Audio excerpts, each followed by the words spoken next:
for black people to be able to work out a program, they need to defeat the one main element in politics which was working against them, and this was a psychological feeling of inferiority.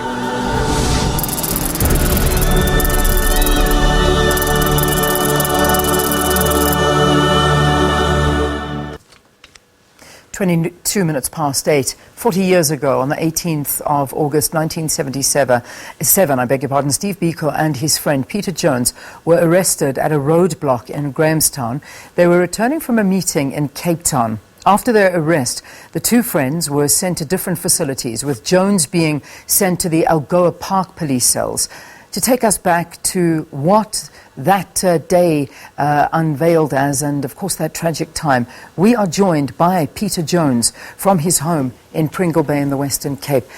Peter, thank you so much for talking to us here on Morning Live. Good morning to you, Leanne. Peter, what does the marking of the 40th anniversary of his death mean to you? Well, it is just once again a reminder of the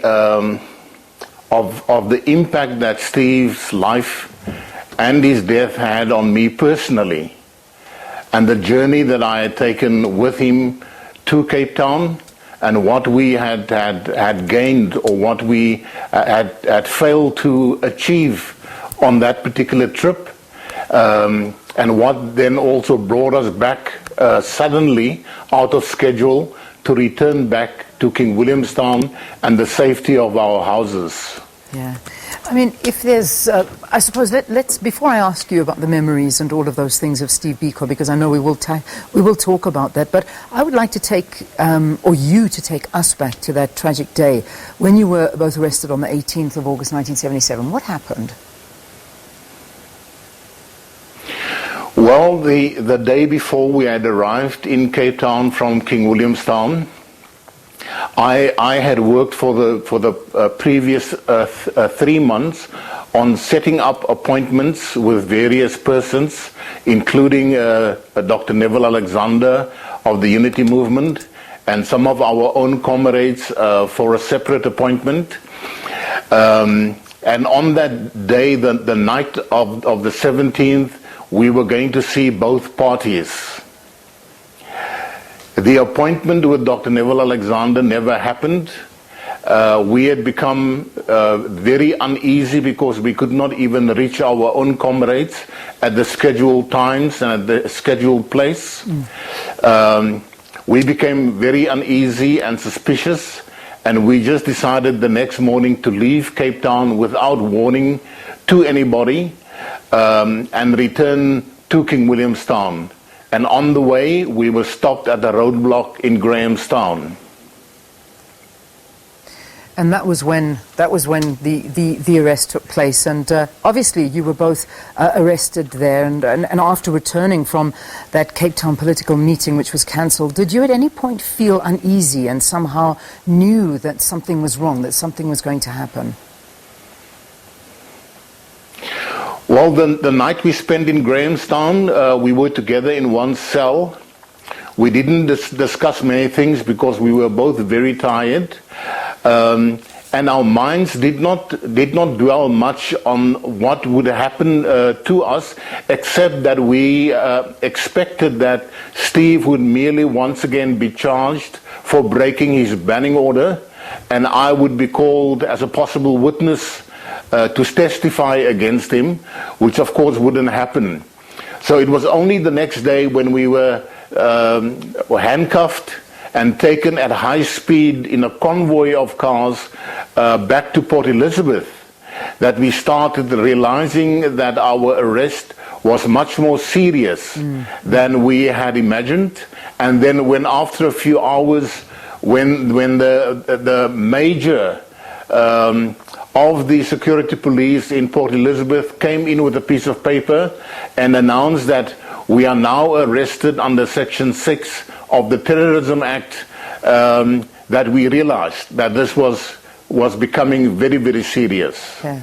Quite amazing when we look back at that story, and I mean, you actually only heard about his death after his funeral, apparently, or so history tells us, and from your words, when hundreds of young protesters were arrested on returning home from Biko's funeral, and they were brought to the same police cell as you. Is that how you found out that your friend had died? Yes, absolutely. Yeah. It was 3 weeks and 3 days after the death. Something did happen on the 12th of August, which coincidentally made me feel very anxious, yeah. and thinking about the possibility that someone may have been hurt, or someone had died, but I never even thought of the possibility of someone of the stature of Steve Biko being hurt or being killed by security police. But nonetheless, I did not know of his death until that Sunday, 3 weeks and 3 days afterwards, when hundreds of young people were arrested and detained at St. Stephen's Church in Zwede Township, and brought to the same police station, not in the same cell, but to the police station, and they were making a lot of noise, singing protest songs, shouting and so on, and then they must have suspected that there was somebody in the cell next door, because the next thing that happened was that someone was shouting towards my side, "Who is there?" And I then got on top of the toilet bowl. Through the window, I then replied and said, "I'm Peter Jones." Yeah. And then the screaming got worse. I suppose then they discovered that the Peter Jones that they've been hearing about in King Williamstown was the person right next door to them. Yes. But that's when I heard that Steve had died, and I got off the toilet pot and went to sit on my mat. I was still naked from the time of my detention, and I just sat there with what I can only describe as a huge hole in my soul, just an inconsolability, which has been with me for all these years. And in later years, I just found myself weeping at the most unexpected moments. Yeah. One can only imagine. I mean, that is, it's a devastating story, and one that I'm glad that South Africans are looking back at today and realizing the tragedy of this great man's death. Peter, I know this is an emotional story to recall, and I imagine every single time you do recall it, it is a big one. But do you think, and it's a question that we've been throwing around, do you think an inquest into Steve Biko's death would bring closure? Obviously, we do know at the TRC that there was an admission that Police Colonel Gideon Neervoet appeared, and he admitted to killing Stephen Biko, but we still don't understand the real circumstances behind it. Would you think an inquest could bring that closure, perhaps to you, to family, and to average South Africans? I don't know, Leanne.